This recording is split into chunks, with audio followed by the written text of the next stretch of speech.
Yes, nice.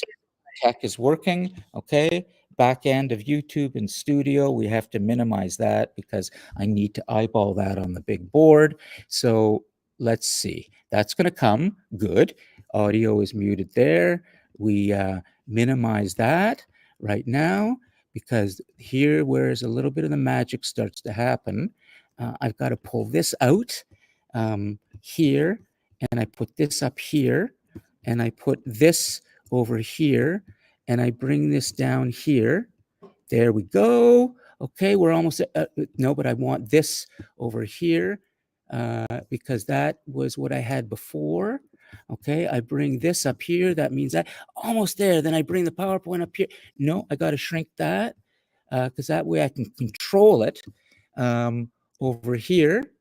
And then it's all seen so nice and clearly by everybody online and in the recording.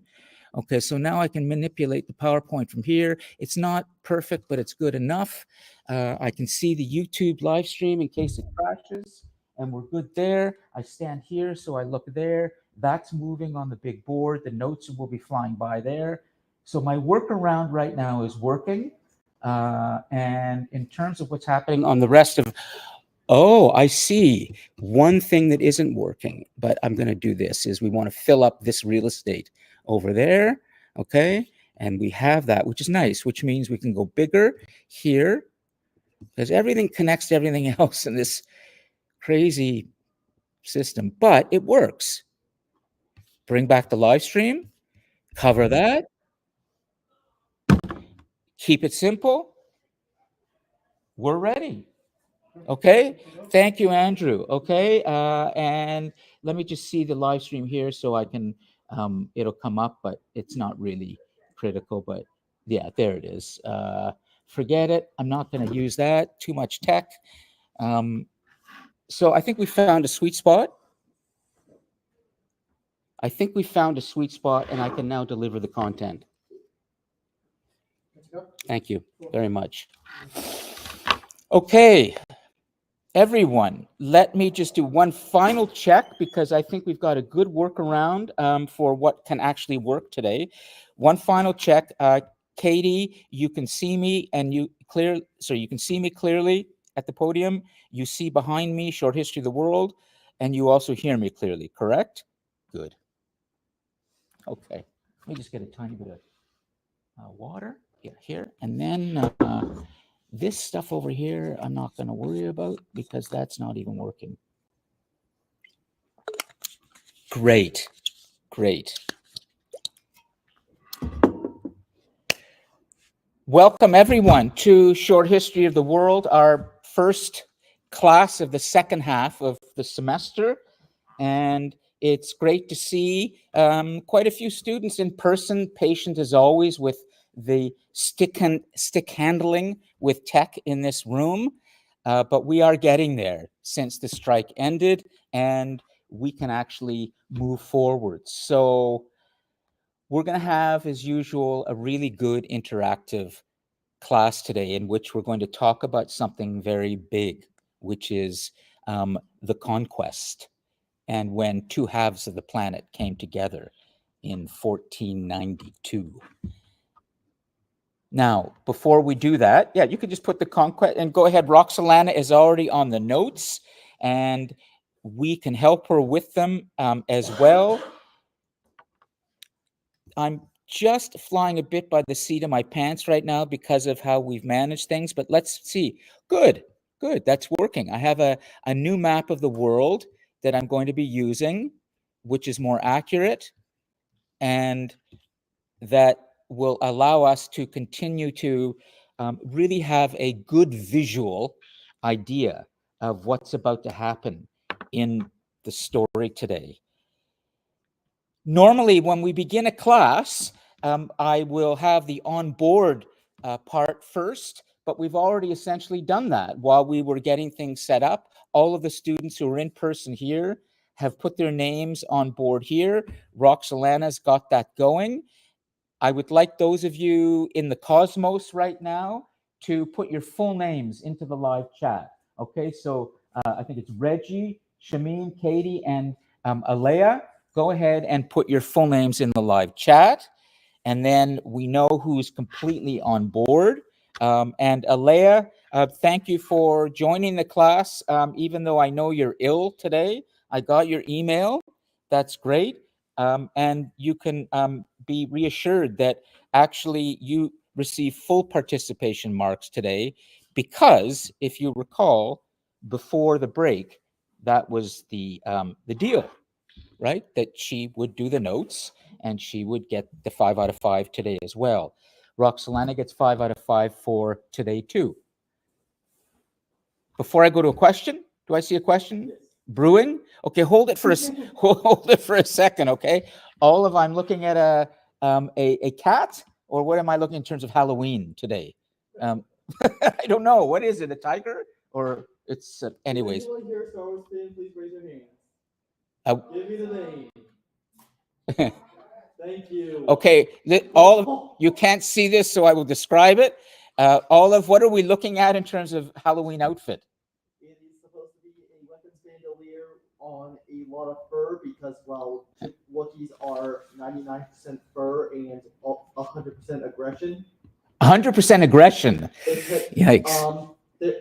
They are capable of manhandling entire enemy battle tanks with barely using any firearms. They are able to use minimalistic explosives to take out entire tanks, and they can completely punch some of them apart. I like human power. And as a matter of fact, that raises a question that we will be addressing today, Olive, a little bit, since I always like to tie things back into the class, which is, do humans know how to use their greater and greater power that they are acquiring for themselves in this story of humanity? It's a very important question. Sounds like this character does. Yes? This character doesn't use it as much as some of the on-screen suggestions, what you would think about when you see a Wookiee. A Wookiee. Could you, Roxanne, could you spell Wookiee and educate your professor? What is how do you spell Wookiee? Wookie. Wookie. Okay, a Wookiee. Roughly, I want to say 8 feet tall. 8 feet? Is that a good estimation? Roughly 8 feet tall? Wow. They are layered in dense fur, and they're actually a relatively peaceful species, but Wookiees. Oh, are Wookiees from Star Wars? Yes. Now it's going back. Okay, because I remember seeing Star Wars when it came out originally. What a big deal it was. Those are the Wookiees. Of course. Yeah, they're kind of cute. You're thinking of the Ewok. You're thinking of the Ewok. Ewok or something. But, well, anyways, thank you for, helping to launch the class today with something that's fun and interesting.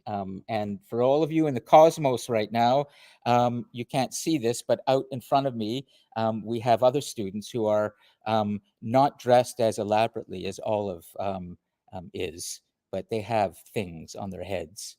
And yes.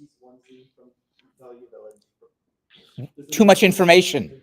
Too much information. We don't need to know that. We just need to see it and appreciate it. But anyways, okay, so 1, 2, 3, 4, 5, 6, 7, 8, 9, 10, 11, 12, 13 grade are in person here. We have about 5 in the cosmos and the rest in another solar system. So we're good. We can actually start now.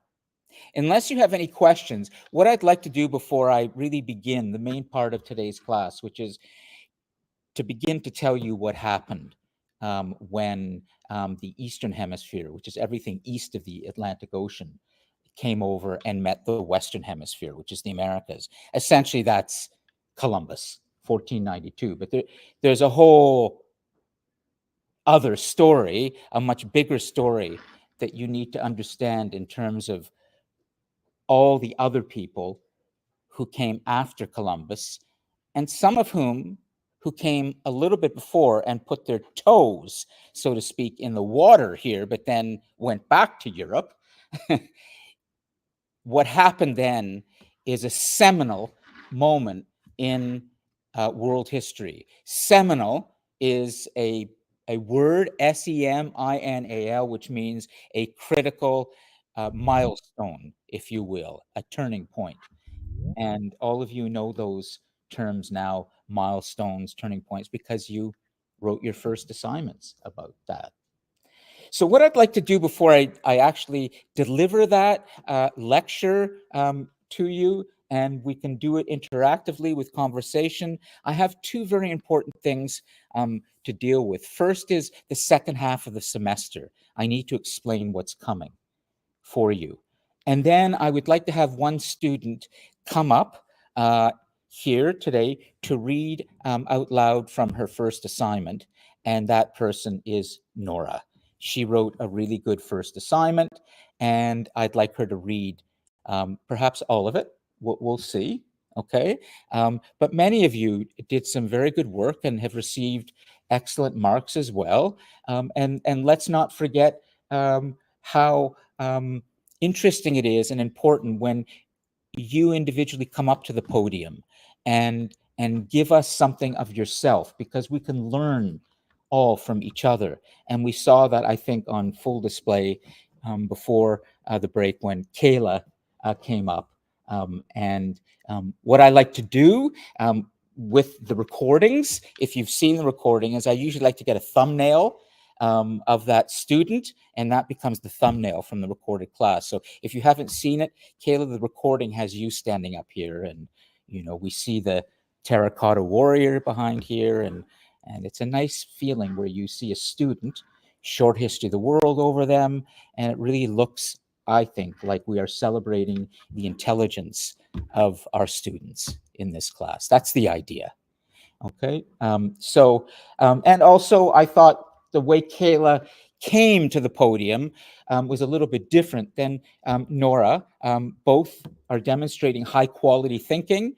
In Kayla's case, there was some real, I would call it, moral courage in that she challenged or questioned what I had said. And I'm not interested in debating students. Sometimes, if I sense that they have a bit of a bad attitude, I may take them on, but I would not do that ordinarily, because in no way do I want to put anybody on the spot and embarrass or humiliate. But if a student is giving some real attitude, I will put that, or try to make sure that student understands there's a limit to what you're doing here. But Kayla was not that. I could see where she was coming from. And then she came up here, and I thought what she said about, how she's dealt with challenges and meditation and writing was really, really important. So thanks. Okay, so the second half of this semester is going to be more difficult. I want you to be on notice. And the reason is because of the workload is going to get a little bit more. So can you make sure you take this down? You can just write it in the notes, okay, Roxalana? There are three critical things that you need to know, 3 dates, well, maybe just 2 actually, and that is first, the second assignment and the third assignment. So you have 2 assignments in this part of the semester, not 1. The discussion posts continue after every class. Okay, it's exactly the same as the first half of the semester. You do the discussion post, and then for the final discussion post, number 7, I will give you that 5 out of 5 because I won't be able to process all the grades in time. So there are 6 discussion posts that you're doing this half every week, same as before. But it's these 2 assignments that I want to make sure you're clear about. And it's particularly the second one, but I'll deal with that first, and then I'll talk about the third one, which is the really big one of the semester, and that's due on Tuesday, December the 9th. Okay, so that is really the critical work that you're going to be doing this semester, and that's due on Tuesday, December the 9th. And I'll talk about that too, but I want to get to the second assignment because there is an option that has come up for the second assignment that I want to tell you about, okay? Let me just explain it this way, and then I'm going to show you something. The second assignment, originally, I had it due, don't Roxanne, I'm going to put this in the notes, but don't take this down yet because this could be changed. But originally it was going to be Tuesday, November the 18th. And you could do that, but I need to tell you about something that has come up that's really important, okay? And I'm going to bring this up onto the screen here. It's an event that's going to be taking place in this room, and it will be happening on Wednesday, December the 19th. Now, I want to tell you about this event. First, the second assignment was going to be something that I was going to give you in terms of instructions. I haven't quite done that yet, but there was going to be one that's directly related to the content in this course. And that would be due on Tuesday, November the 18th. But then I thought, a little bit creatively here, there's an event taking place in this room on Wednesday, November the 19th, a very important event in which the president will be here. I will be hosting with other called DC Talks, and I want to tell you about that. And I feel so strongly about this event and the need for you to be here for it and even do an assignment on it, that I'm prepared to give you an option that instead of doing the original one that I was thinking of, I'm going to give you this as an option if you would like to do this. And let me explain it. But that would mean that the assignment would be due not Tuesday, November the 18th, but the following week, so that you have time to come to this event, review the recording, and then write about it afterwards. You follow? Okay. So what is this event? Well, every semester, I have an event in this room in which we feature prominent Durham College graduates who have gone on to do really interesting work. And it is organized by another department here, and they in the advancement, it's a Department of Advancement and Alumni Relations, Ariel Sully. She and one of her team there organized this event, and they invite not just the president of the college, Elaine, who they all come in person. We all sit around, but then all these young entrepreneurs and people who've graduated from different parts of the college who have gone on to really succeed in the real world in developing their own initiatives. And we like to celebrate these individuals. So for example, the ones we will be celebrating and talking to and learning from this semester is Brittany Charlton from the Law Clerk Advanced Class of 2016, Paul Fritsch in Horticulture, Food and Farming, Zanin Assel, Engineering Technology class, Nicole Moraes, Hotel, Restaurant and Tourism, and I think there's one other, Shannon Doe Nicholson. I'm just reading this for the first time. This was prepared, a class page, just in the last days, and I haven't had a chance to fully look at it, but this will be all available for you. And these are the individuals who will come and sit here with all of us and interact with all of you so that you can learn from them on how to become a kind of global leader. How to take what you've learned at Durham College and go out into the real world and begin to develop your own initiatives, your own companies, whatever kind of path that you follow after you graduate. These are examples of people who are succeeding. So it's a very inspiring class, and I usually open it to just my global leader students. Those are the students who are in my Wednesday morning class called Global Leader. But this semester, I've decided, after working with the organizers of this event, and I've been doing this event for several years, and it's always great, I thought I would open it up to all the rest of my students in all of my courses, which is Humanities Destiny on Wednesday afternoons and Short History of the World, which are about the 110 students in this class, most of whom are asynchronous. But I would like to offer this to them and say to them, if they come in person and they are here and they do the assignment around this event, that will be their second assignment, not the official one. I feel so strongly about the educational opportunities for you to be able to learn from these individuals that I'm making this event open as an option. Now, here's what I want to ask you.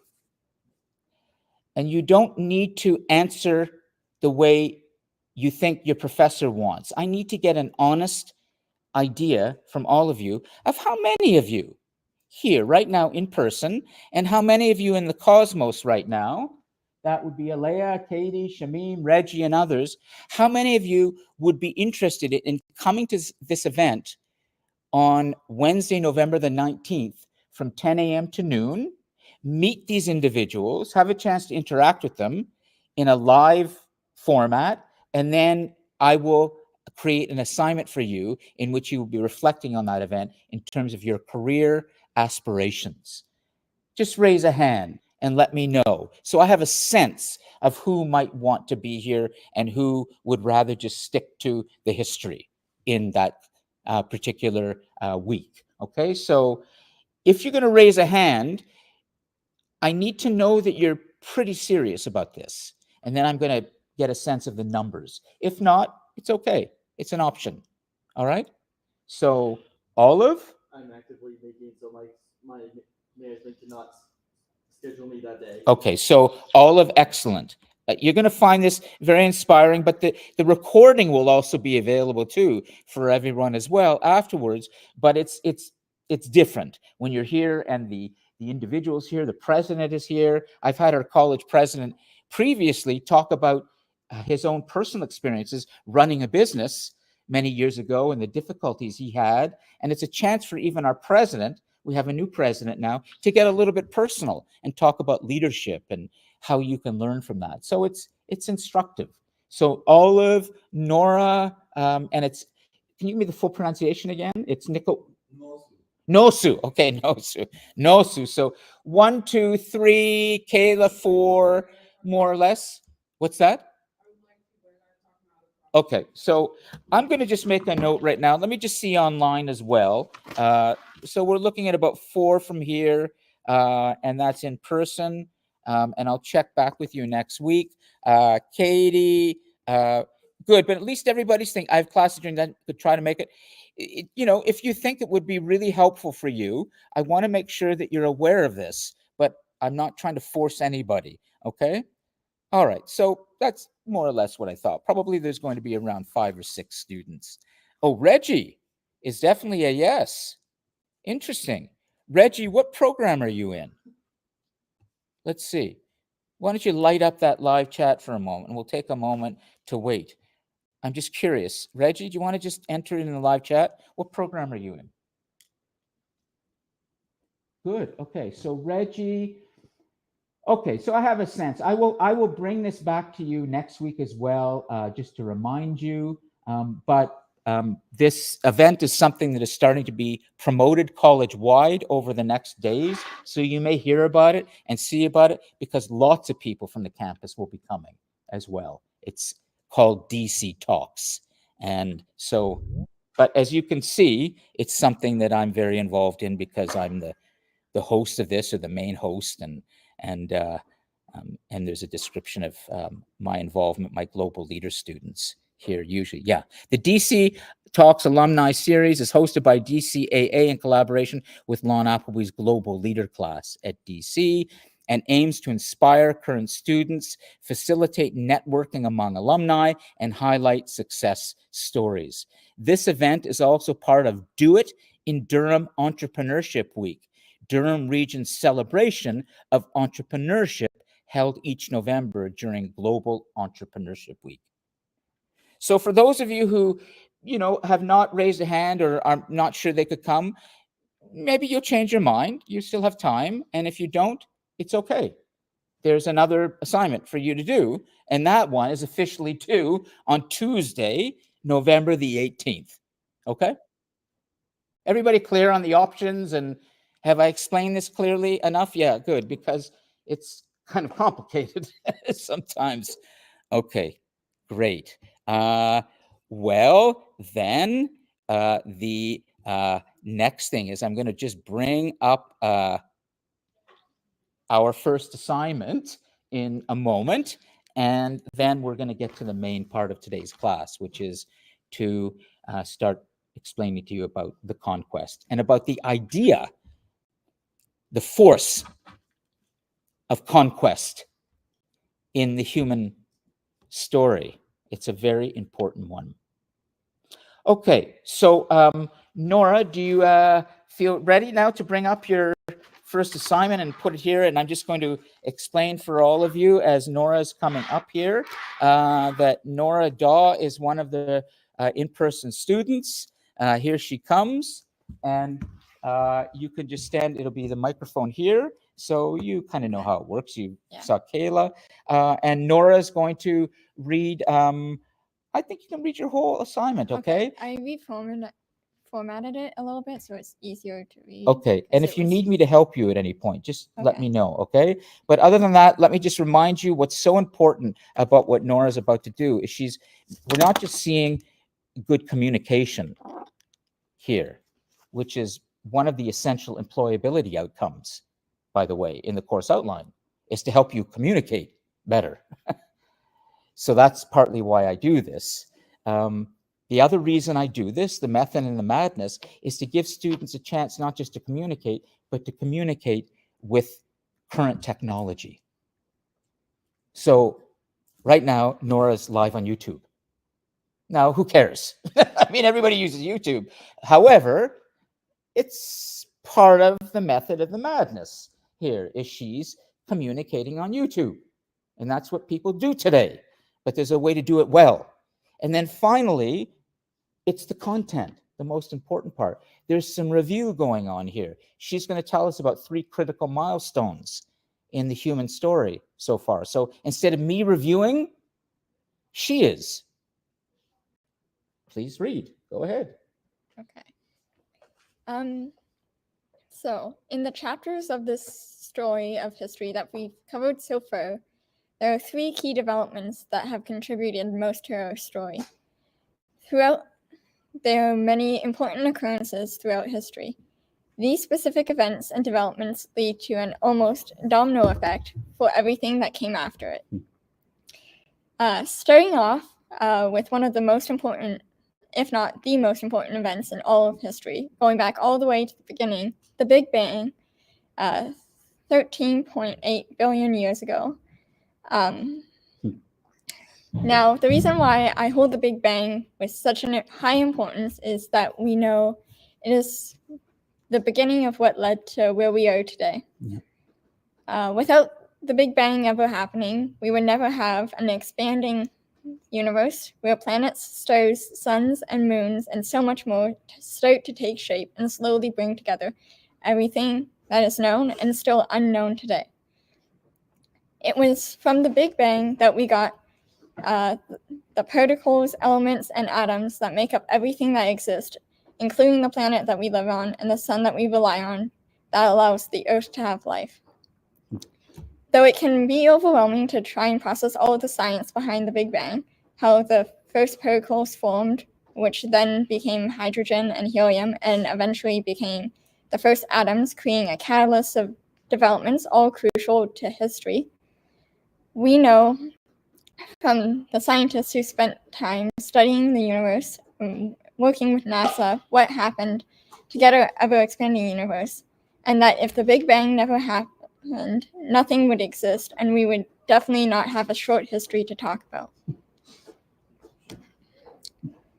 The second big development that I feel is one of the biggest impacts in the story is 7 million years ago with the Great Divergence.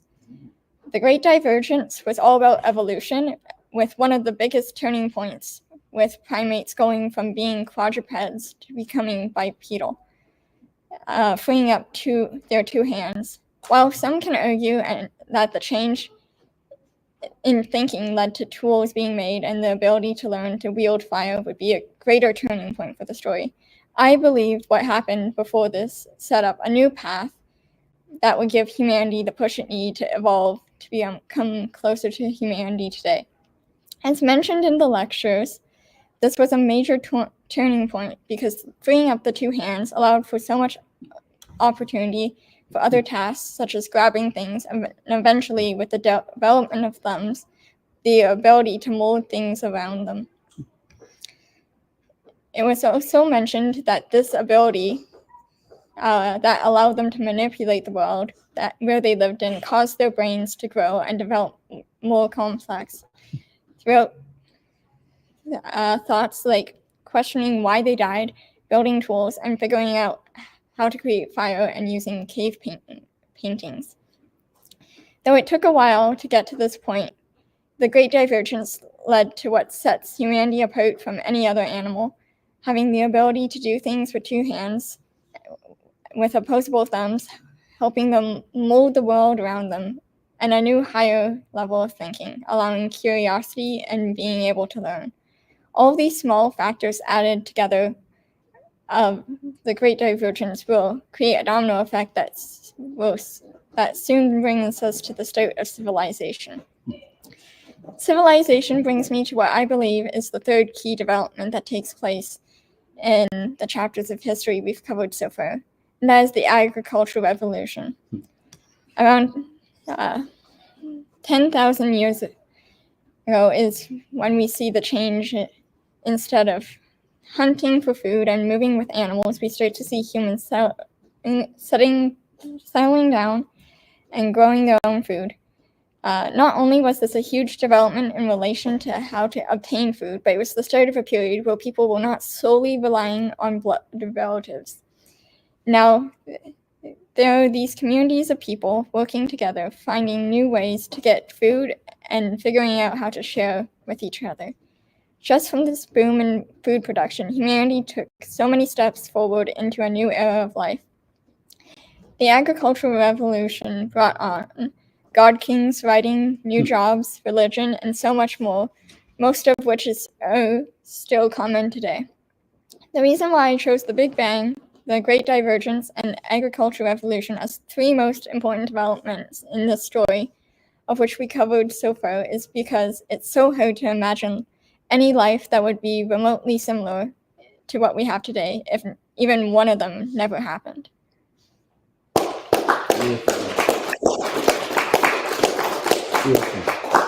Way to go. You are watching now all of us learning collectively. Good notes, processed through a human's brain, a young human here who's just demonstrated that she has been listening, thinking, and organizing her thoughts, and then finally using the written word, writing, how critical this thing is. You saw that on display 2 weeks ago when Kayla started to talk about the power of writing. For her, it's a great, great power. But most of all, it's your courage to come up and read this. So thank you again, okay? And are there any questions from anybody for Nora in terms of what she's written? Let's see if there's anything in the Cosmos. Did everybody in the Cosmos, I'm assuming, heard Nora clearly? You must have, right? Yes, good. Okay, so unless there are questions, I'm going to get set up here and we'll continue to talk, okay? All right, so what we need to do is first bring in my PowerPoint, my images here, which I have here, and I think just a second because there we go. Okay, so that's the critical thing that everybody should see right now. And oops, let me just bring YouTube back so I know we are fully going there, and that is, yeah. And I'll bring that up here, and then And that counter up there live with the time going is my critical piece of information. That tells me everything is holding together right now, and we're getting the recording and everything.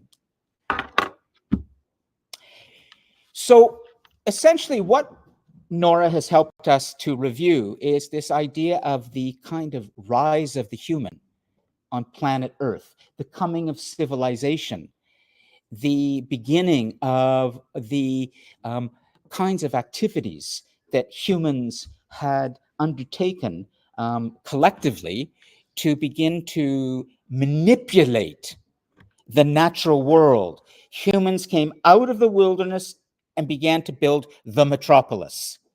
Out of the natural world, begin to create this new thing on planet Earth that nobody has ever, or no thing has ever created before.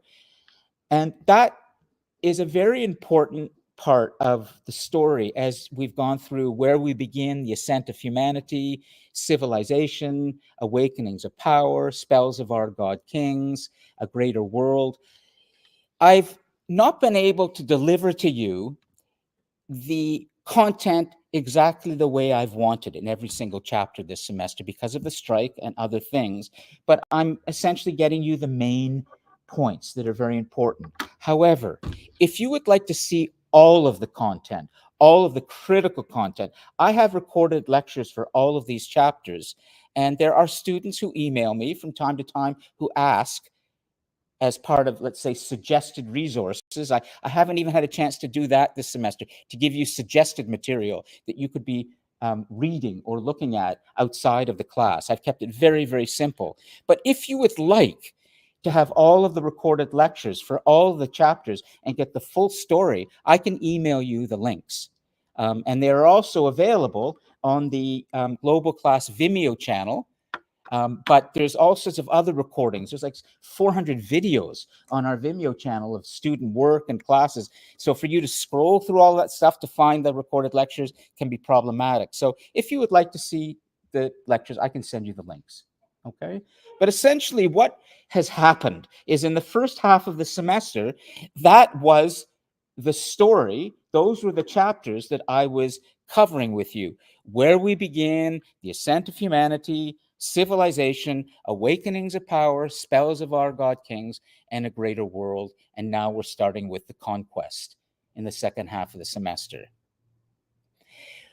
What I'd like to do when I begin the conquest today is kind of fold in a greater world and maybe parts of spells of our god kings and bring back a bit of awakenings of power to give you some more of the content from those chapters. But essentially, I'm moving on with the story.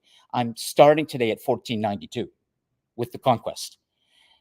But there are things that you may find as you look at these chapters where you feel like, well, what is a greater world? Lon didn't seem to really talk about that at all. And I don't know if I really understand spells of our god kings yet and awakenings of power. Well, then I would suggest that you watch the full recorded lectures that I can send to you so you can be up to date. But I will tell you this, you don't need to watch those things in order to do well in the course. You just need to keep coming to the classes, doing the questions or whatever, doing the assignments. I'm just suggesting to you, for the history nerds among you, including myself, who love history and really want to know more about the story, I have material for you. And there's so much stuff I can be sending to you. But for now, I'm going to continue with the story and make sure I get to the end in week 13, which is that we're going to be right at the end of the beginning of the 21st century. And I'm going to be able to return to this force of evolution and be able to at least explore with you a bit more about where might we be going in the future on this planet, given what we've explored this semester. The most important force in our story, you probably already sense it, but it needs to be really emblazoned, branded into your way of thinking about this, and that is evolution. This is a story we have been exploring about change on this planet. change. And it's very important for me to stress this before I launch into the conquest again.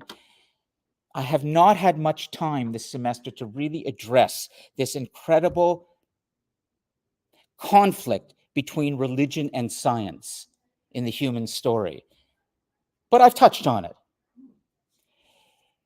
Ordinarily, we really would have looked at, and where we begin, these creation myths that come from all different religions and indigenous cultures. And I would have had an activity with all of you around the screens if they'd been working, but they weren't, and they still aren't, where all of you would take on a different, creation myth. There would be a group that does Buddhism, a group that does Hinduism, a group that does Christianity, another one that does, Mohawk or indigenous cultures. And you would all get a sense of how there is a way of looking at this story in which, well, nothing really changes, which is that there are these cultures that have these creation myths, or religions that have creation myths. And those myths around evolution and what's been happening don't really talk about change. But then there's science. And that's the story I've been exploring with you all semester. Science has been telling us with evidence that there is another story. It's the contemporary modern story. It's the story we all must know. We all must be familiar with, no matter what culture, what religion we come from. If we are not familiar with the evolutionary story and what science has given us, you are not a human being ready for the future. You simply aren't. So that's why I've really focused on this scientific story for you to understand this. But in no way am I disrespecting all of those other wonderful creation stories that come out of all of our religions and spiritual beliefs. Olive? Irony that almost all religion, like origin stories, are more or less the same, just worded a bit differently between each religion. Like, no, actually, you can look at indigenous myths that really look at how important animals have been in the creation of the planet. You could take the creation myth of, let's say, the three monotheistic religions, Olive, which would be Judaism, Christianity, and Islam. They all believe in one God. All believe, and their creation myth is Genesis. Where are the animals? It's about light came, and there was, then there was water, and then there were creatures that began, but animals are not part of actually creating what's here. They were created by what's here. But in indigenous myths, there are turtles and there are other creatures that actually have helped create this world. No, it's okay. You need to ask this, but I will say one thing for all of you. If you really want to pursue and understand evolution in great detail about how we got here through the story of evolution, there's a wonderful evolutionary biologist at the University of Chicago, and his name is Jerry Coyne, and he's written a book called Why Evolution is True. And he tells a wonderful story at the beginning of this book of how difficult it is. He's writing from an American perspective, and he uses American data. And he says in this that about 60% of Americans do not believe in evolution. We're talking about the United States. Canada is probably similar. We're talking about educated, enlightened people in a democratic nation, and they cling to the belief that it's creationism. It comes out of the scriptures or out of a Bible or out of their whatever creation myths. And he told this story at the beginning of Why Evolution is True before he talks about taking us through in detail. And he says he was speaking to a group of senior executives once in the United States where he had been lecturing. Very, very successful individuals. And he gave them a presentation to explain about the actual facts around evolution.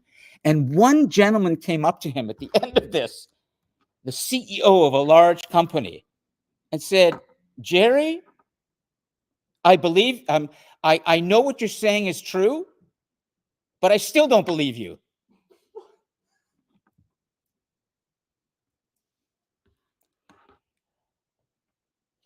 I'm going to conclude by saying, I know there are people in this class who are religious. In no way am I going to have any kind of debate with them. In no way am I disrespecting them. I understand what they're saying, and you've seen how important I have made prophets in this story. 2 weeks ago, we talked about the coming of Jesus and how important he is. However, there are students listening to me right now, here in this in-person group, out there in the cosmos, in the solar system, among the asynchronous students who have tuned out, who have said, that professor is just trying to shove evolution down my throat. I don't believe him. My scriptures say that humans were created, they were put here by God, and we did not evolve from other forms of life. Those are what my scriptures say. And that professor, he is ignorant of my own religion. Well, I will tell you this. In no way am I disrespecting your religion. I am not ignorant of your religion. I am quite religious myself as a Jew. But I'm afraid humans are bigger than their religions. And you're going to see this now as I take you through this story. Humans love to explore. Humans are very curious. Humans are adventurous. Humans want to go where others have not gone. Humans want to do what has not yet been done. You know what I'm talking about because you have that in you too. Well, let me start by saying you're looking at a person behind me who had that very same impulse. And his name was Cristoforo Colon, an Italian. His name has been anglicized to Christopher Columbus. But it's okay. In 1492, something happened as a result of what this individual did. And he was driven by the desire to know what lay beyond the ocean, the Atlantic Ocean.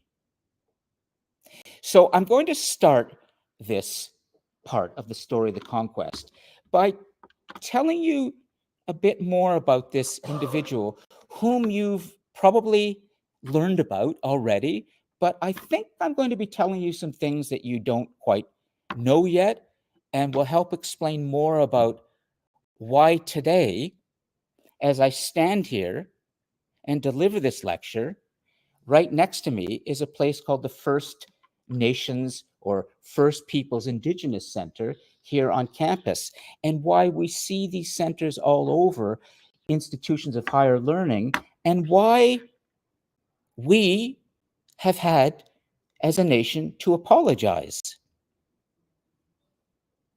to what we did to these individuals when Cristoforo Colon, or Christopher Columbus, discovered the Americas.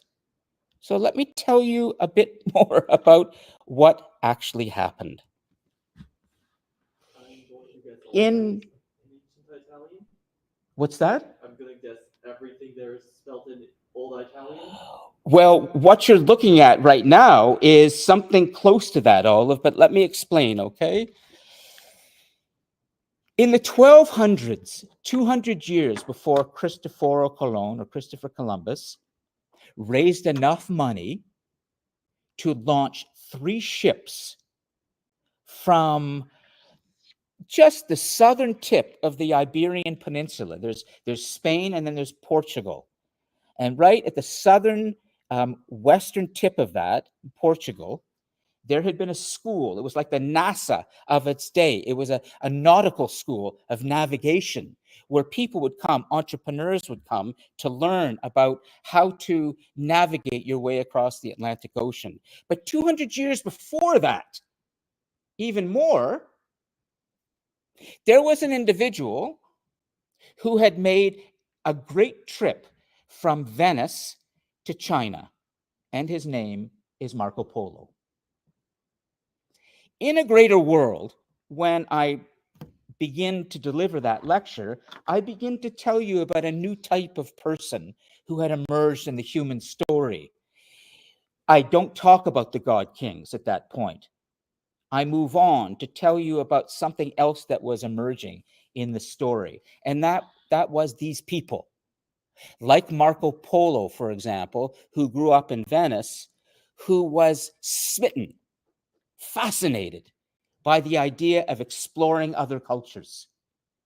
Marco Polo wrote a book called The Travels of Marco Polo that you're looking at right now. And when he had returned from China, after living there for something like 25 years, he had been hired by Kublai Khan, the grandson of the great Genghis Khan, the Mongolian emperor who had established this tremendous empire that extended from China all the way into Europe.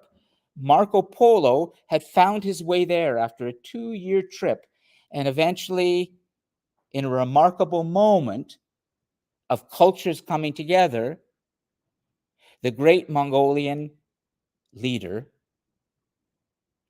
essentially hired Marco Polo to be one of his ambassadors. And Marco Polo became what we would say, in a very introductory way, the first global citizen. He is you. He is you, the international student. He is you, the student who is not an international student, but is on your video games or on your email, communicating with other people from other cultures and loves to talk to people from other cultures. That was Marco Polo to a large extent. He was fascinated by China as a European, and the emperor of China, of the Mongolian emperor, recognized that and kept him on. And eventually, when Marco Polo returned to his homeland, many years later, about 27 years later, he wrote a book. And this book, The Travels of Marco Polo, at the time was handwritten. But then eventually, in the 1400s, in 1450, the humans did something new. They invented the printing press, and it was invented in Germany, and it was invented by a man named Johannes Gutenberg. And the printing press became what the internet is today, a way for information to begin to fly off machines, books to be published and printed. And sure enough, guess who got a copy of Marco Polo's travels? Christopher Columbus. And that's whose copy you're looking at right now. You could go to southern Spain today, to Granada, to a museum, and you could see Christopher Columbus's copy of Marco Polo's travels, because guess what? Take a look. It's not the printed version here that matters most. It's the annotations, the stuff that's scribbled in the margins. You know who those notes are? Christopher Columbus. Absolutely. That is insane. He could. At that time, Olive, in the 1480s, this is 30 years or so after the printing press had been published, Christopher Columbus had been plying his trade around the Atlantic Ocean on boats as a kind of commercial seaman. But he was very ambitious. And a lot of people already were talking about the fact that, well, you know, the Earth cannot be actually this round spherical shape. The Earth cannot be flat, because we see all these other things in the cosmos, the moon and some other celestial bodies. The Earth must be round like everything else. But we didn't really officially allow that belief to be accepted yet. Okay, Olive? So in Columbus's time, there were adventurous thinkers, many enlightened thinkers, who knew that, listen, if I take a sailing boat and travel around an ocean, I'm eventually going to wind up at the same place that I started eventually. I'm not going to go across the edge of the horizon and fall into hell.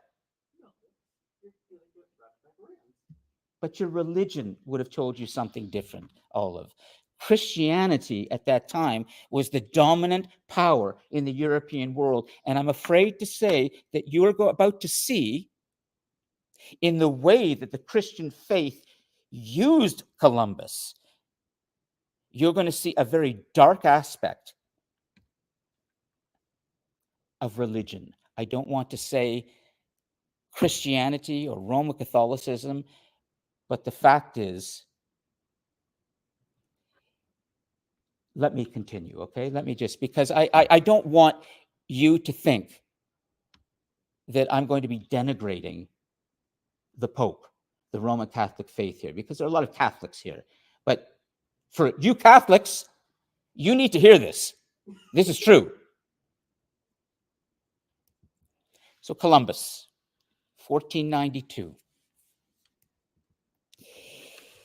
He gets these 3 little ships, tiny ships.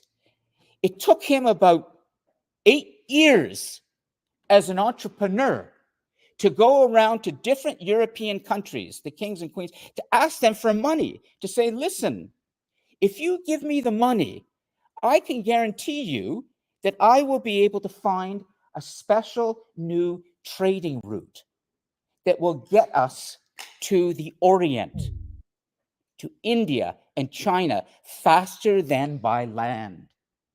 In Marco Polo's time, he had traveled all the way to the east by land.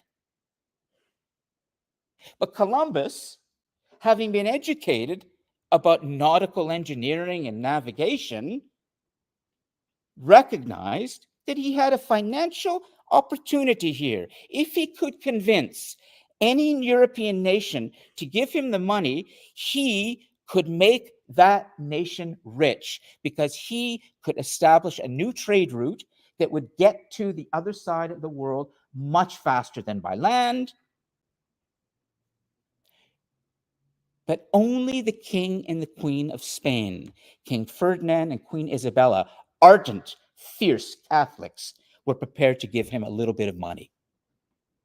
They said, yes, we will give you the money you need for your ships to cross the Atlantic Ocean, and you must report back to us as soon as you can about how we will be able to establish this new trade route that will bring all of these important products to us from India and China and the Eastern world by sea. Well, here's the interesting part of the story. Columbus was intelligent in the sense that he knew that if he went across the Atlantic Ocean and stuck to his plan, he would probably reach India in a matter of months. Well, he had the aid of a compass, a new type of compass, and you're looking at it right now. It is a Chinese compass of its day. That is a soup, a kind of a spoon made of lodestone. You put it on a little bit of metal, and as you put that onto your boat, the electromagnetic waves that are circulating in the atmosphere will move the handle of that spoon and direct you to where you want to go. That is an original compass right there, and it was not manufactured by Europeans. It was manufactured by the Chinese. Columbus had a Chinese compass. How would he get a Chinese compass? Why would he even be interested in a Chinese compass? Well, it turned out that at that moment in history, China could have easily reached that part of the world. What do you even classify that ship as? That's called a Chinese junk. Now, let me just show you something to get a sense of reference here. China is a very important part of the story too. You see my cursor right now? That's about the size of Columbus's ship. Here. Or here.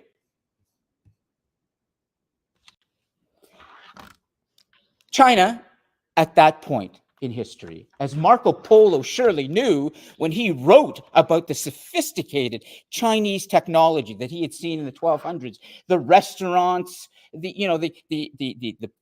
toilets, the roads, the hygiene, the gunpowder, the iron that the Chinese were manufacturing, putting together, the steel that the Chinese were manufacturing. They'd figured out how to put carbon and steel together.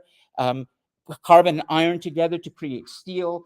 He had seen so much in China that was beyond the European world in technology. And he wrote about that in the Travels of Marco Polo. So we know for a fact that at that point, when Columbus was beginning to launch his 3 small ships from, the edge of the Western world, China had sent out an expedition of 60 of these ships with 40,000 soldiers.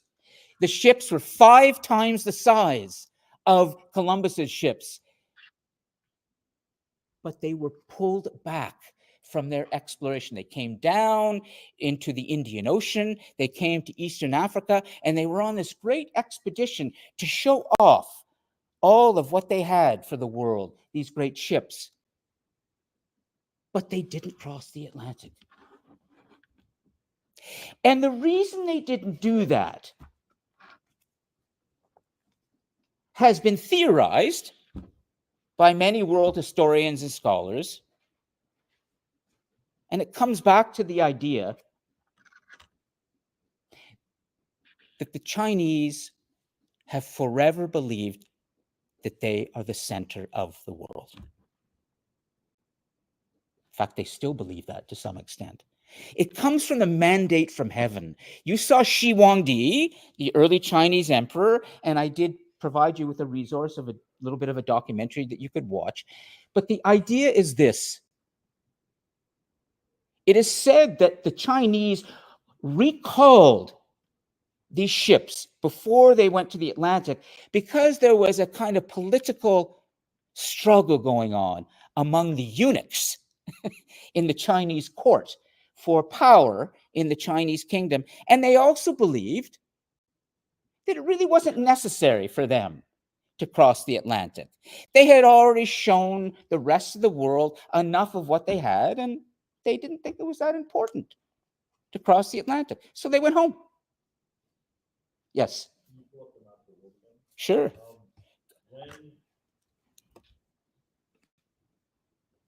When they only had Afro-Eurasia as a known continent,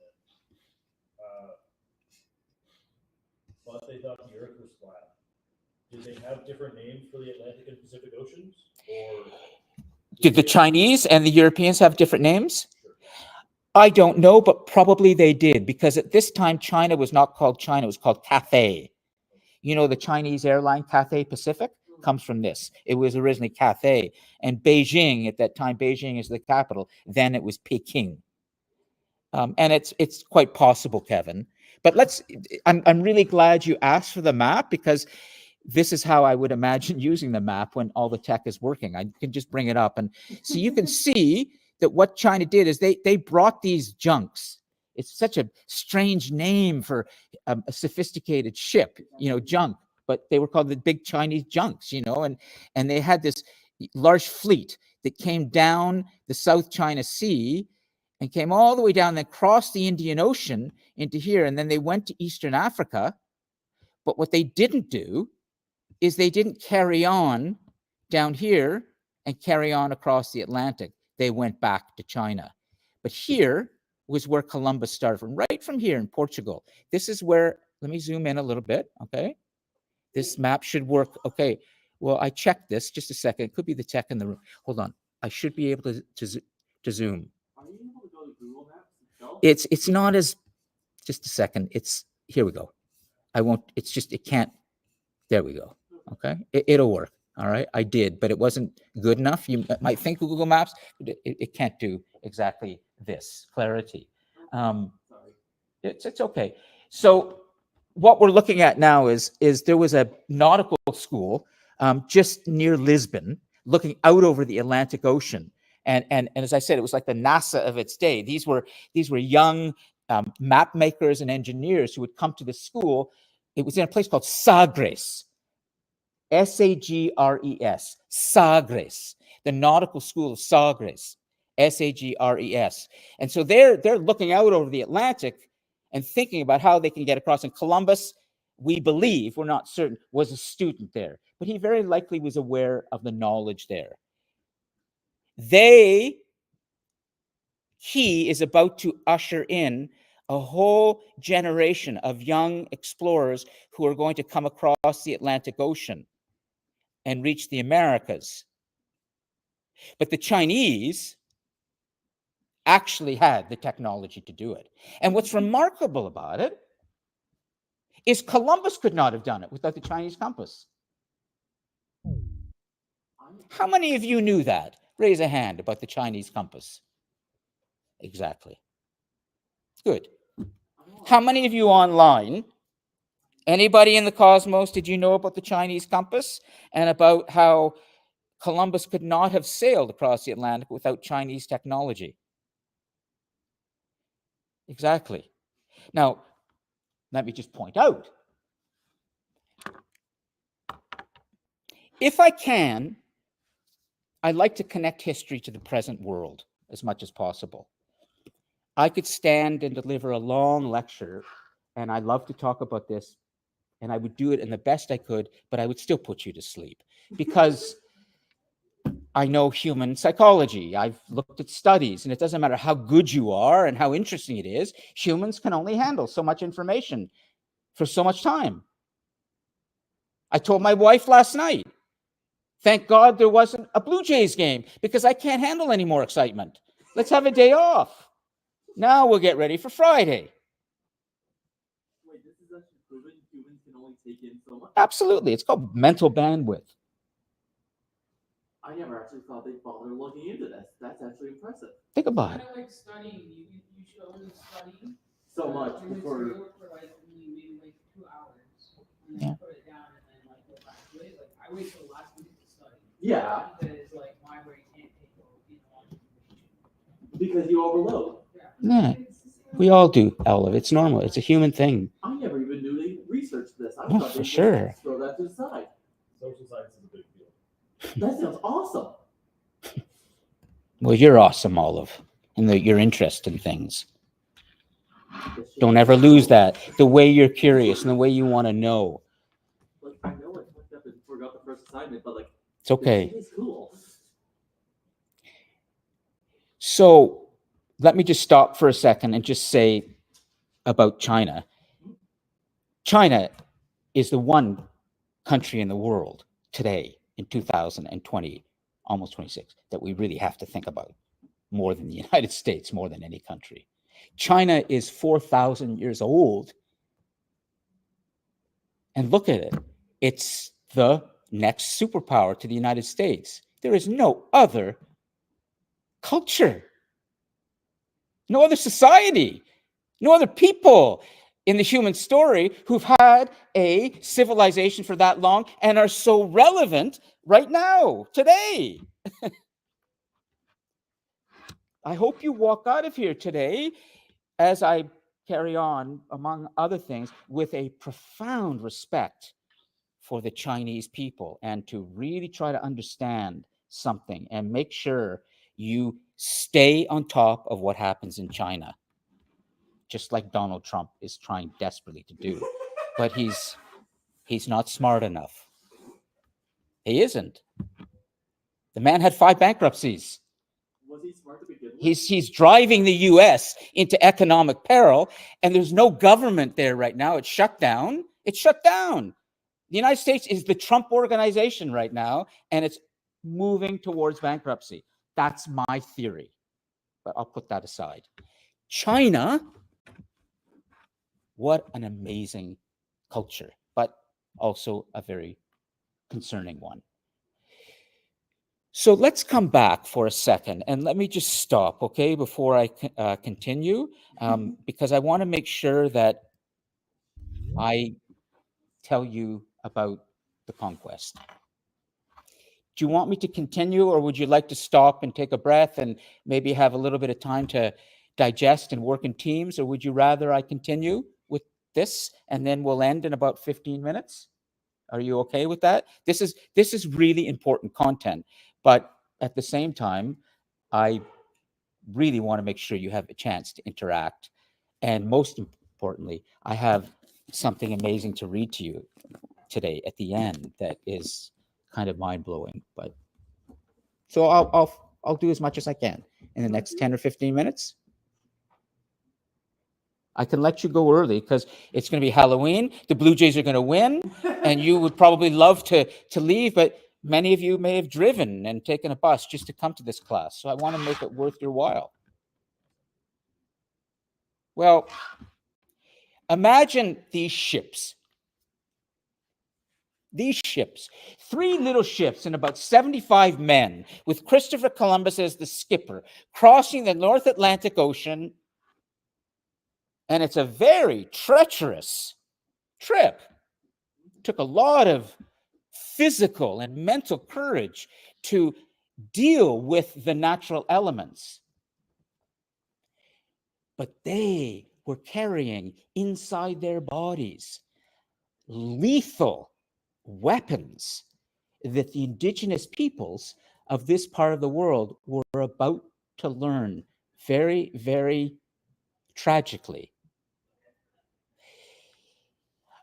About 200 years earlier, there had been a great plague in Europe. It's called the Black Death, the Great Pestilence. You've probably heard of this. There was a population of 75 million people in Europe, and about 2/3 of them were wiped out by this plague, by this epidemic, similar to what we just went through when we had our pandemic. This was the Great Plague, the Great Bubonic Plague. Well, Europe, by the time of Columbus's mission, had recovered. The Europeans, in their bodies, were carrying immunity to smallpox, measles, whooping cough, many other kinds of diseases that they had dealt with, including the contagion that had caused the bubonic plague. You can transmit an illness to somebody and be immune to it at the same time. We learned that during the pandemic. This image or two, you can find them all over the place, are just some of the scenes of the devastation that the Great Pestilence wreaked on Europe. These buboes that would form on people's bodies and would cause such terrible suffering, and the amount of death that had taken place in Europe is about to take place in the Americas. The Great Plague, the Great Bubonic Plague, and the illnesses for which or to which the Europeans were immune are about to lead to, with other things, a very tragic event in this part of the world. What was this part of the world that Christopher Columbus was coming to? Well, when he arrived in 1492, after about 4 months at sea,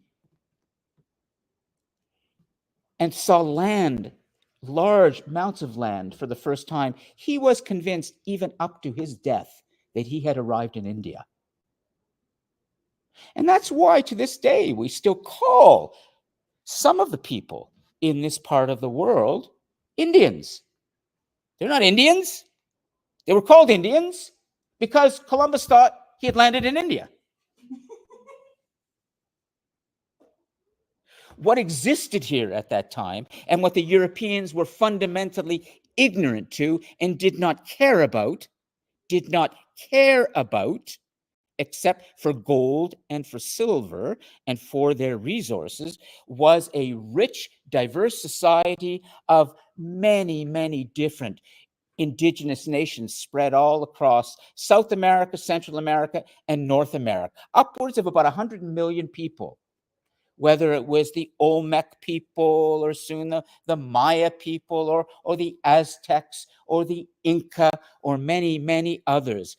You know, the Ojibwe and the Iroquois and the Mohawk and the Haida. I mean, Canada has, I don't know how many First Nations.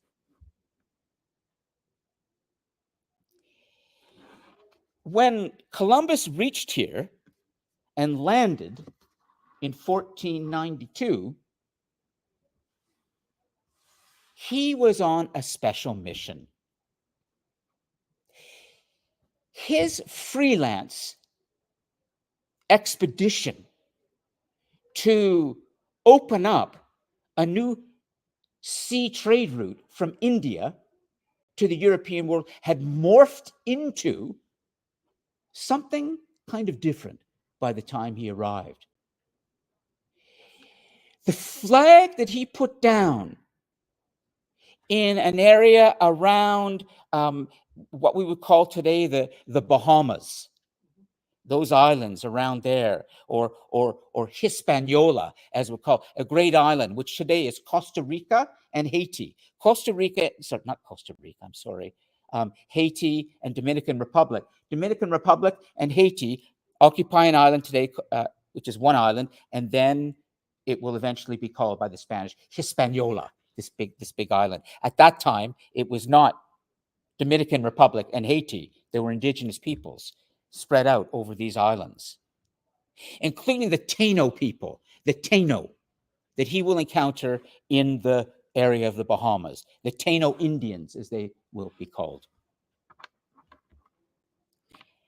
When he landed there, he had a flag and he had his men, and this is a very important picture. It's a painting that illustrates what we believe he had with him, and he did. But it's an interpretation, but it's an accurate one in terms of the attitude.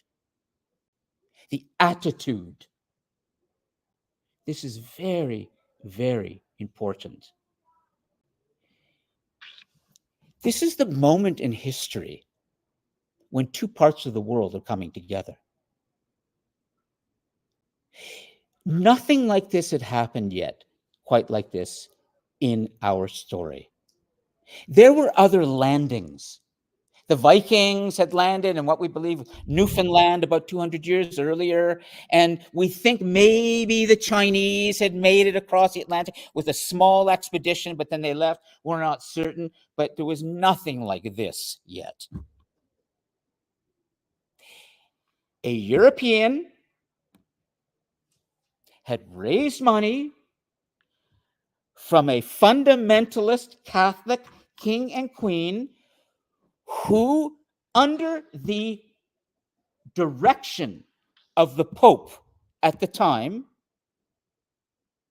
who had issued a papal edict to the king and queen and Columbus, and had said, if those people that you encounter are not Christians and do not want to become Christians, they are not human. This was expressly stated by the Pope at the time in a papal edict. And what's that? I would easily say yes. It's a very good question. Could you just write this down? Kayla asked, is this where genocide comes in? I can't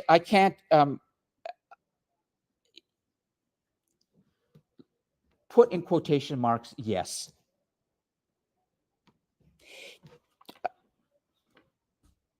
To give a definition of genocide right now in its simplest terms would be a planned, coordinated effort to extinguish an entire civilization of people.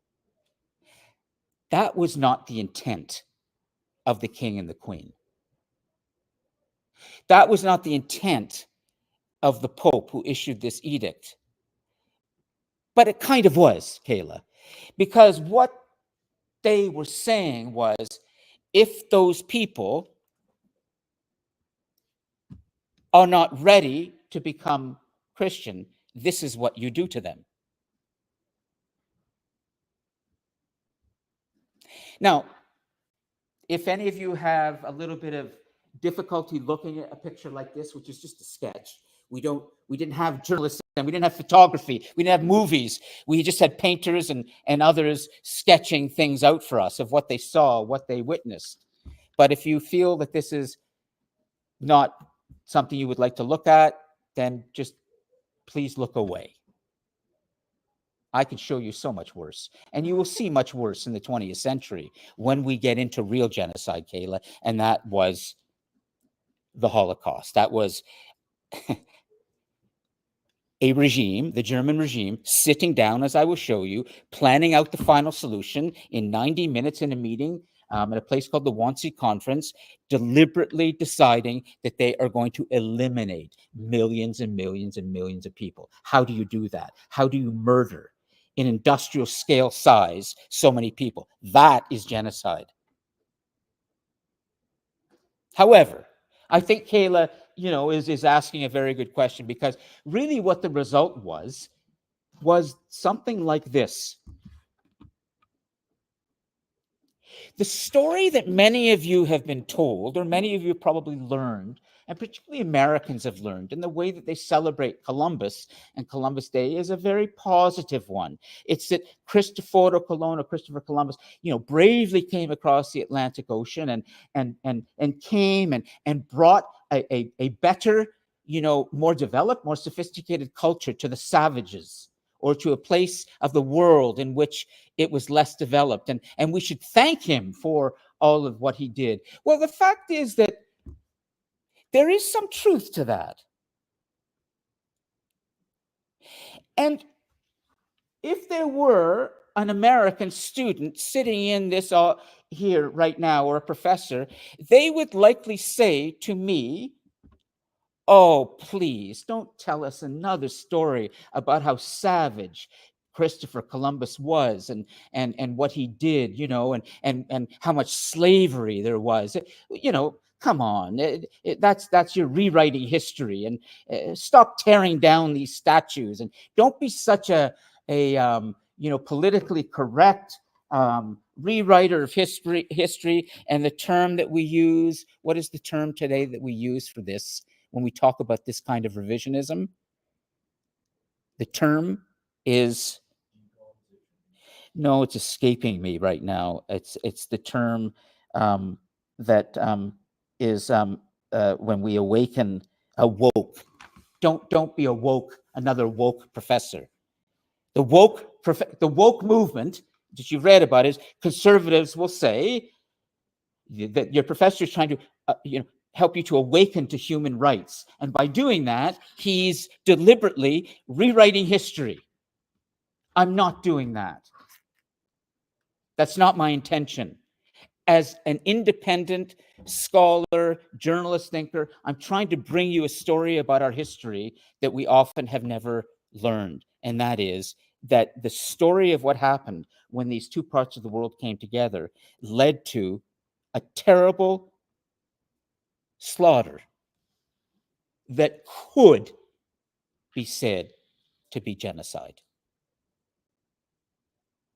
Now, what exactly happened? I'm going to conclude today by fast forwarding very quickly, because I want to read you something to give you an eyewitness account, so you know that what I'm bringing to you is really, really good information. But I will just say very quickly, the indigenous peoples, but 90 to 100 million of them in what is now the United States and South America, within decades, their communities will begin to empty out from people who are dying from these infectious diseases for which they had no medical treatment. The germs begin to kill them. These individuals, like the Inca of Peru, did not have the kind of sophisticated steel or guns or even horses that the Europeans brought. And so what took place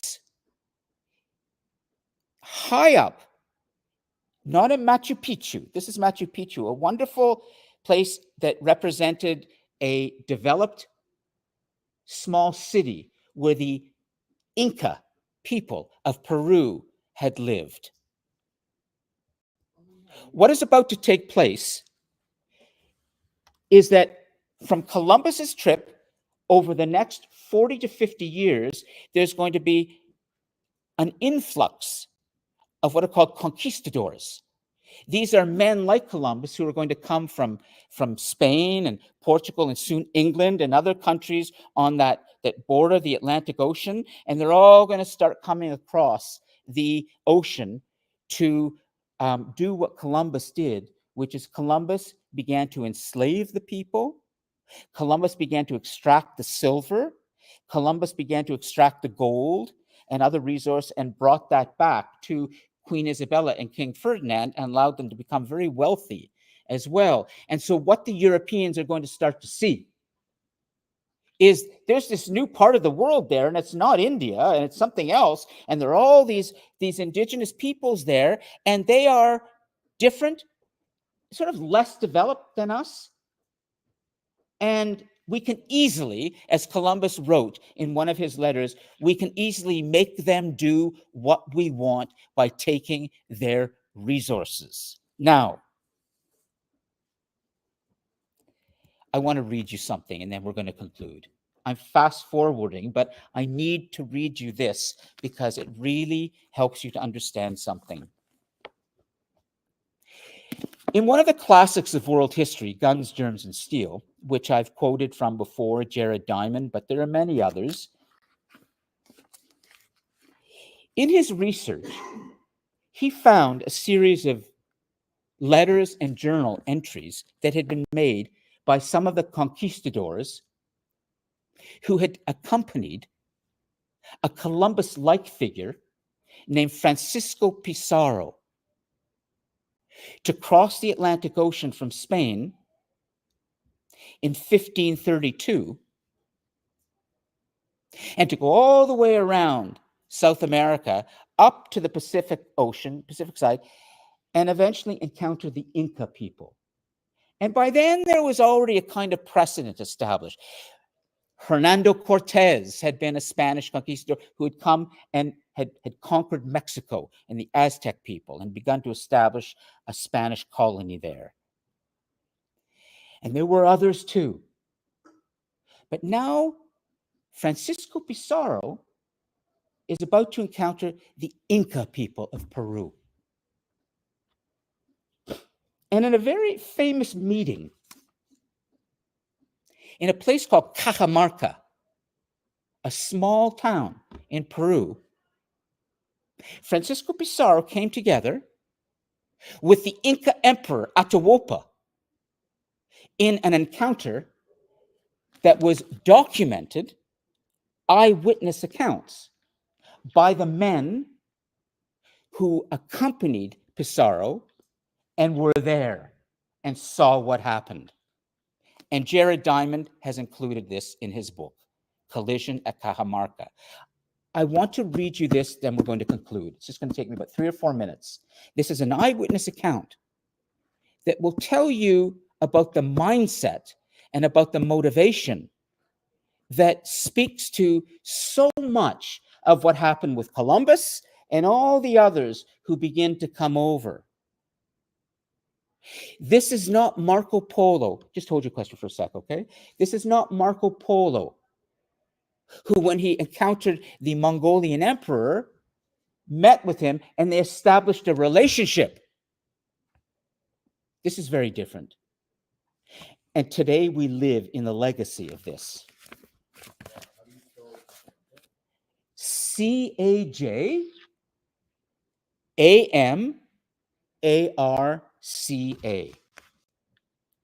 Cajamarca. Cajamarca.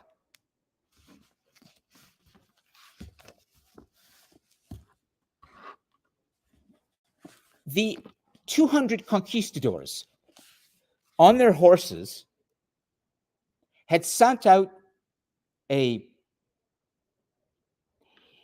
ambassador to let the Inca know that they would like to meet with the emperor at Cajamarca. They had arrived. And so it was established. And on a particular day in 1532, the Inca emperor Atahualpa, accompanied by his soldiers and his army, would come together and meet these 200 conquistadors. Listen to what happened. This is real. This is an eyewitness account from the men who were there.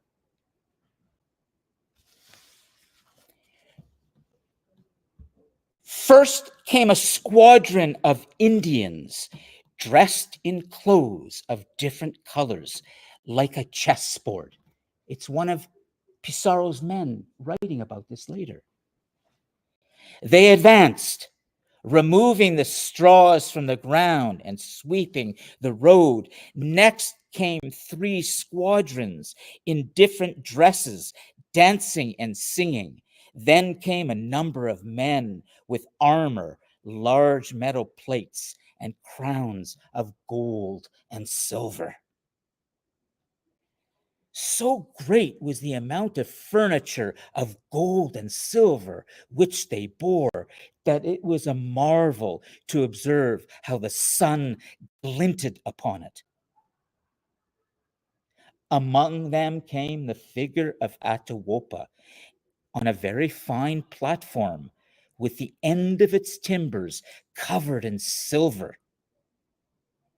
80 lords carried him on their shoulders, all wearing a very rich blue uniform, and Atahualpa himself was very richly dressed, with his crown on his head and a collar of large emeralds around his neck. He sat on a small stool with a rich saddle cushion resting on his platform, and the platform was lined with parrot feathers of many colors and decorated with gold and silver. Can almost feel them salivating at this gold and silver. Well, let me just remind you, before I read on, of what Hernando Cortez had said many years earlier when he had a similar encounter with the Aztec people that would then become Mexico City, run by him. I and my companions suffer from a disease of the heart, which can only be cured with gold. I'm not making this up. What do you think? Behind Atahualpa came 2 other platforms and 2 hammocks, in which there were some high chiefs, then several squadrons of Indians with crowns of gold and silver. And these Indian squadrons began to enter the plaza to the accompaniment of great songs, and thus entering, they occupied every part of the plaza. In the meantime, all of us Spaniards were waiting, ready, hidden in a courtyard full of fear. Many of us urinated without noticing it, out of sheer terror. That tells me this is true. Apart from everything else that I know makes this true, that detail of a tough guy telling us that he pissed his pants at the moment when he's about to encounter all these people tells me this is true, because that's war. That's the part of war nobody tells you about.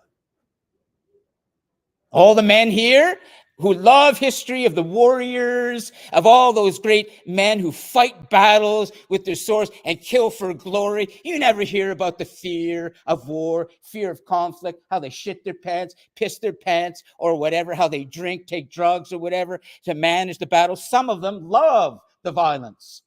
For sure. There are men here, and I'm not including women because most women don't. There are men here who love violence. I know that.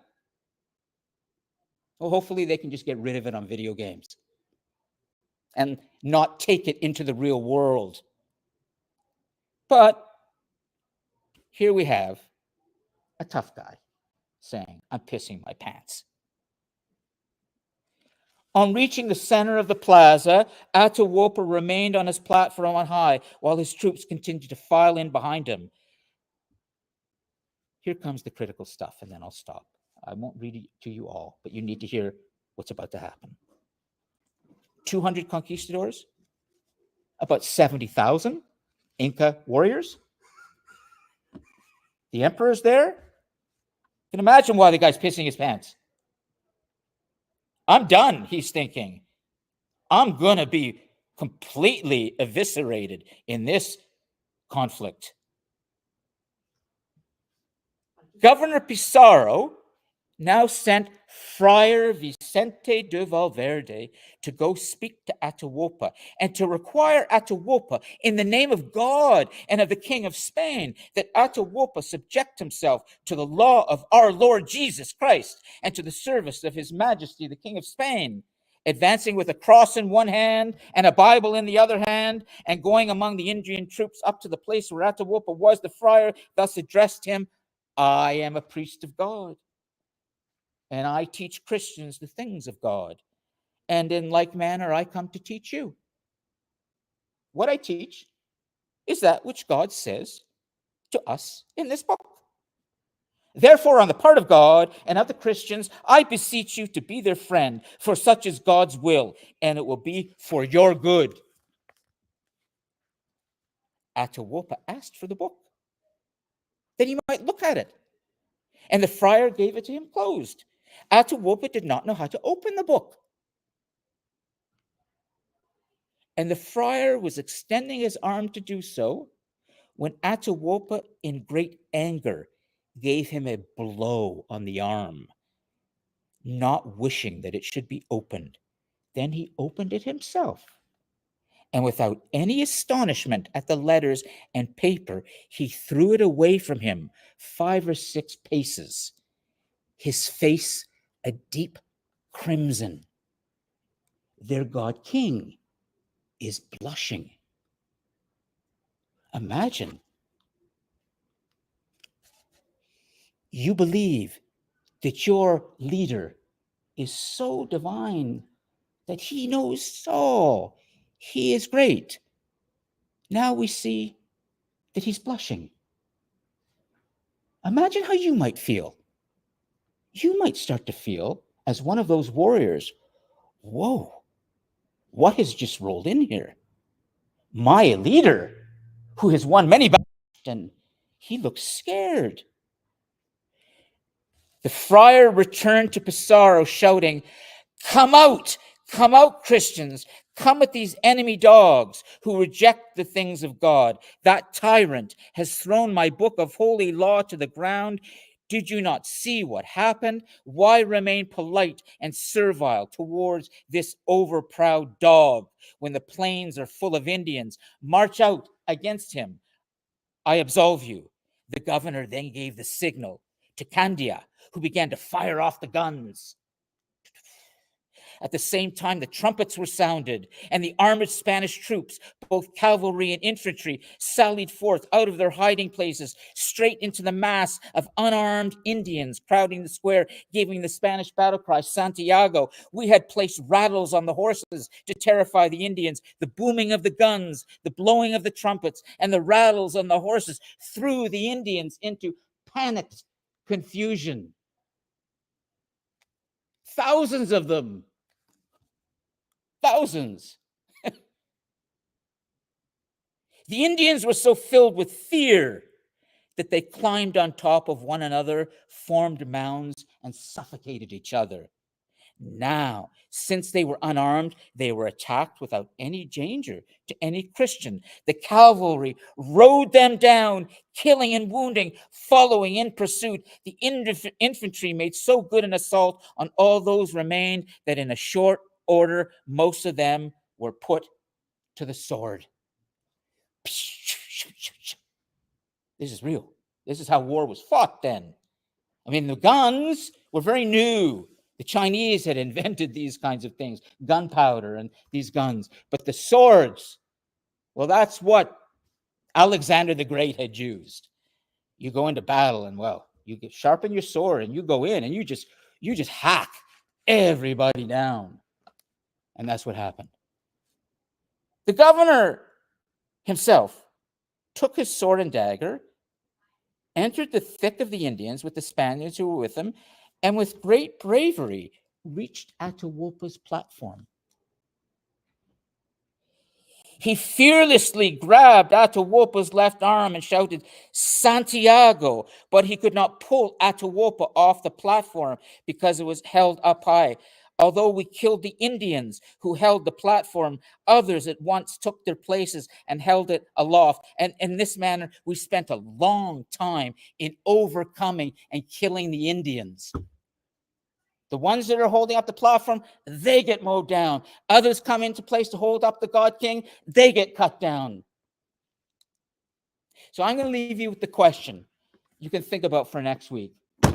Why did these thousands of Inca warriors not fight back? Just think about it. You don't have to answer. We're 10 minutes over, and I want to let you go. This is a critical question. This is a very important question. It is once said that in the 10 Commandments, there should be an 11th. Thou shalt not be an innocent bystander. Well, why didn't they do anything? Why did they just allow themselves to get killed? Could it have something to do with the spell of the God King?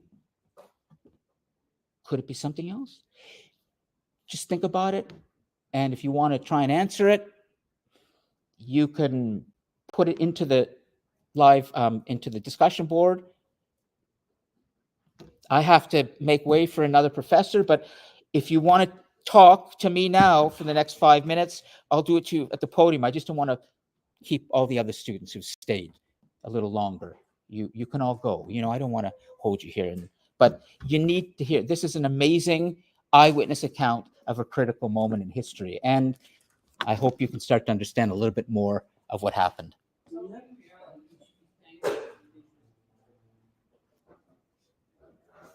For what? Maybe we should, Kayla. But war has always had the people who have been the victims. And if many people have lost land in war, should we be giving the land back to all the other victims of war in history? I don't know. But I can tell you one thing. The indigenous peoples here were treated abominably. But I have next week some good news for you, because there were some who did some very interesting things that helped us make sure this will not happen again. Do we have Okay. more history on these Inca warriors, especially of this time period, or is this like the only documentation that we might have of Yeah. them? Oh, no, we have lots of documentation. Okay. Yeah, for So sure. Is there a way that we could look into the other stuff to see if, like, it was their belief of not fighting others, or like, because honestly, 70,000 you said were there. I think it's 80, actually, if you look at it. 80,000, Yeah. and they did not fight. I would have to say that's probably a belief in them in not killing other people. No, but they were warriors themselves. They had fought and become the dominant society or civilization in the South American world, and the Inca established an empire, and they had defeated other indigenous peoples. So they had fought their own local battles, so they were not at all afraid of warfare. Okay, never mind. Well, think about what that begins to create in the people who venerate or deify or worship their leader, when they see that their leader, when they see horses coming at them that they've never seen before. They'd never seen horses. When they see guns that they'd never seen, when they see their emperor or their leader being treated this way, you kind of think you're seeing something that you can't defeat. Otherworldly. It's something. That's what I'm trying to help you see. That is just insane. It is, isn't it? But it's true. Okay, I gotta. Okay, I'm gonna just stop for a second. Sorry to cut everything short, but we'll continue this next week. But I would suggest, if you want, to do some looking into the Inca culture, and then maybe for your second assignment, you can write about it in more detail about answering this question Okay, that I've asked, because it's a great that would be amazing. question to ask I would and try to also- answer. I would also love like just a list of those Yeah. books you've been suggesting. I would just love like a list of all the books you would like to suggest to us students, so that we might be able to look them up and I'm putting it together. It's been asked, and Yes, I'm trying to. please. There's some suggest a lot of them. So that would be amazing. okay, have a good Halloween, and Happy Halloween. make sure the Blue Jays kick LA's clobber them like they did the other night. Yeah. Let's hope we don't get another 18-inning game. Yeah. Our question for the discussion. Yes. For the discussion. What's that? Let's write our- Have a Yeah. good night, everyone. See you. this week. Yeah. Maybe you asked the question I just asked, but you're gonna have to put it in your own words. You're gonna have to remember what the question is. Okay. Okay. See you next week. Okay. Let me shut down. Hi, Professor. Yes, I gotta shut down. The other professor is coming in, so I have to disconnect. Is there anything that could you put the question into the live chat, and I'll save the live chat and review the question for next week. Is that okay? Professor, can you add my name for the event? Oh, which one? The November 19th. Oh, for sure. Shamim, would you Thank you. put that into? Could you just put that in the live chat now to remind me? Just Yes, say I did. you did. Okay, Shamim, thanks. Good. Thank you. Okay. I'll see you next week. Happy Halloween. Yeah, you too. Thanks. Okay, I'm gonna disconnect here and shut down. So let me make sure, because I always have too many things I'm thinking of. Okay, so that's done. I'll end the live stream. We're good there.